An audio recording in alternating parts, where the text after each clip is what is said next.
Today, Joe Biden hails Kamala Harris as the DNC's future in an emotional farewell speech.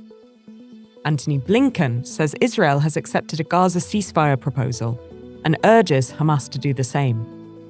And the search continues for a British billionaire lost off a super yacht near Sicily.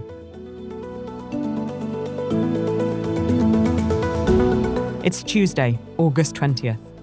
This is Reuters World News, bringing you everything you need to know from the front lines in 10 minutes every weekday. I'm Tara Oakes in Liverpool.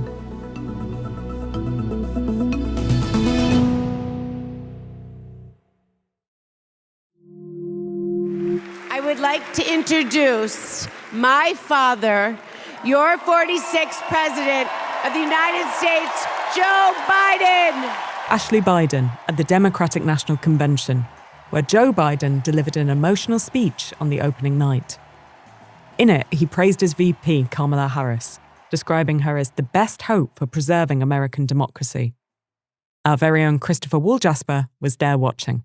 He spoke for nearly an hour, and he was energetic. He was animated, laughing, and going off script. Now, there were a few times where he stumbled over his words, and it kind of harkened back to that debate that ultimately led to him stepping aside. But even in those moments when he stumbled, the crowd rallied around him and started chanting his name.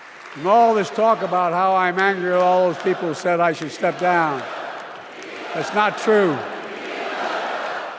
The speech was largely positive and focused on Biden's legacy, but he did get some jabs in to former President Trump and at times wagged his finger at Trump for things he'd said in the past. I spoke to a number of people after Biden's speech, and many of them really appreciated Biden's words and the passing of the baton to Vice President Harris. For instance, I spoke to Maria Banjo. She's a delegate from Georgia. Tonight, Biden was on fire, clear-headed. But not everyone in the crowd was in love with Biden's speech. I also spoke to an uncommitted delegate from the state of Washington. She's Palestinian American. Her name is Sabrine Oda. Obviously, we're here to amplify what's going on in Gaza. I think that he could have talked a little bit more, given a little bit more detail to his base. The conflict in Gaza is a key policy area for Biden. And while he didn't lay out anything new, he did acknowledge the protesters outside, saying that they had a point. A lot of innocent people are being killed on both sides. While he walked through his own legacy and accomplishments, he also took the time to hand those accomplishments over to Harris, suggesting that she would shepherd his legacy and further the agenda. Her story represents the best American story. And like many of our best presidents, she was also vice president. Towards the end of his speech, Biden got a little tearful and described how early on in his career, people told him he was too young to be a senator.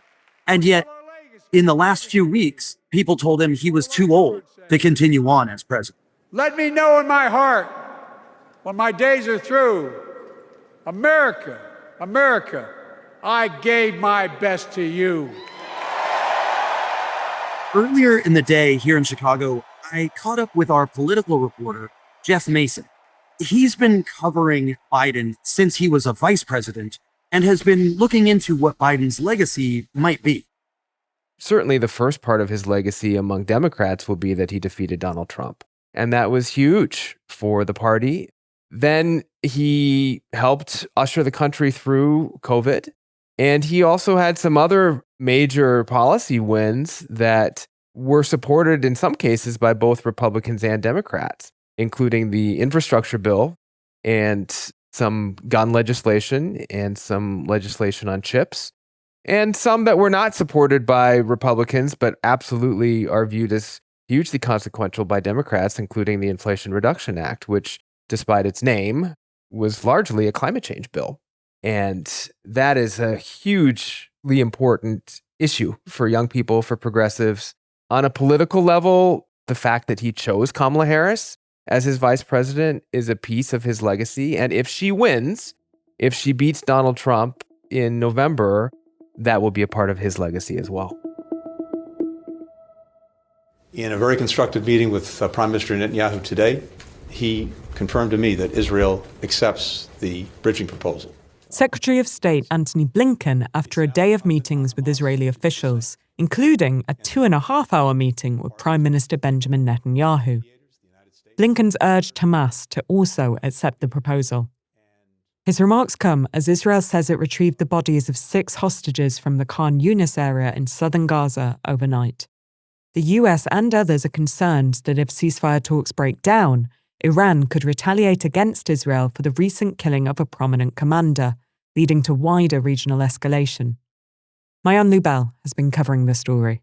So Mayan, what do we know so far about this bridging proposal? Well, the only thing we know about the so-called bridging proposal so far is only what the side is saying about it, not what is actually in it. We have the US and Israel using words like constructive and positive and sounding more optimistic. And on the other side, you have Hamas voicing a lot of skepticism and even suspicion about this round of talks being more for show than real substance. And up till now, Israel has said the war can only end with the destruction of Hamas as a military and political force, right? And Hamas has said it will only accept a permanent, not a temporary ceasefire.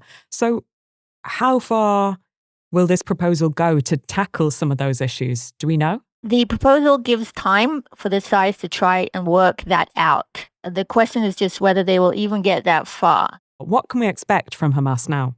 Well, the situation with Hamas is that their leader is holed up in Gaza, probably beneath ground. So the communication with him takes a day or two at least. So what we're seeing now, for instance, is kind of holding pattern statements from them. So we might see them come out in a day or two with something new. We have Blinken in Egypt today, and then he's going off to Qatar. So the Israeli working teams were still in Egypt yesterday. They got back yesterday. So there are negotiations going on. There are details that the sides are trying to hammer out, but I don't think we'll actually hear anything of substance from Hamas, at least for a day or two. US intelligence officials have confirmed that Iran tried to hack into the campaigns of both presidential candidates Donald Trump and Kamala Harris. The FBI and other intelligence agencies said Iran targeted the American public with influence operations aimed at fanning political discord. Iran calls the allegations unsubstantiated and devoid of any standing.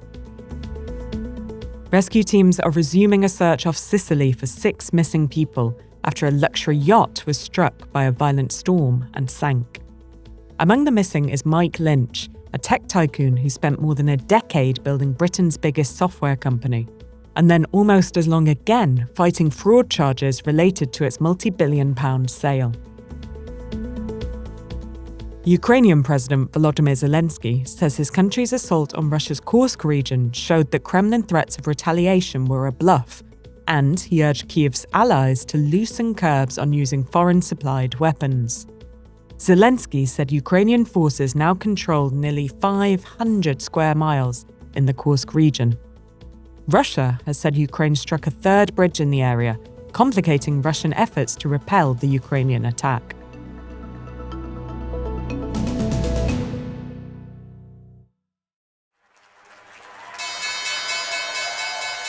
Ten more states have joined a Department of Justice antitrust lawsuit against Live Nation, and they're looking for more money from the concert giant. Kamala Crimmins is here with the details and a sneak preview of this week's Econ World pod. So the Department of Justice and several states first sued Live Nation and its ticket-selling unit Ticketmaster back in May. It accuses them of illegally inflating concert ticket prices and it wants to break them up. So how have things changed? So now 10 states have joined the federal lawsuit, and by adding claims under the federal law, they can seek 3 times the damages. The uproar over prices for Taylor Swift's US concert tickets a couple of years ago really kick-started this legal action, right? It did.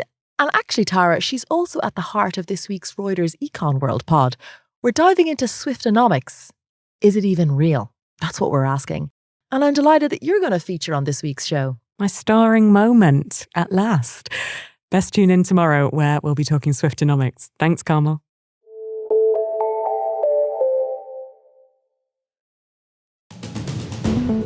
Time now for our recommended read before we go. And today's is from Kenya, where a price war between ride-hailing companies, including Uber, has forced local drivers to set their own fares. One driver says about half the passengers who get in touch eventually agree to pay more than the price flashing up on their app, generated by the company's algorithms, helping her keep going as living costs rise. You can find a link to the story in today's pod description. For more on any of the stories from today, check out Reuters.com or the Reuters app. We'll be back tomorrow with our daily headline show. And to make sure you never miss an episode, subscribe on your favourite podcast player.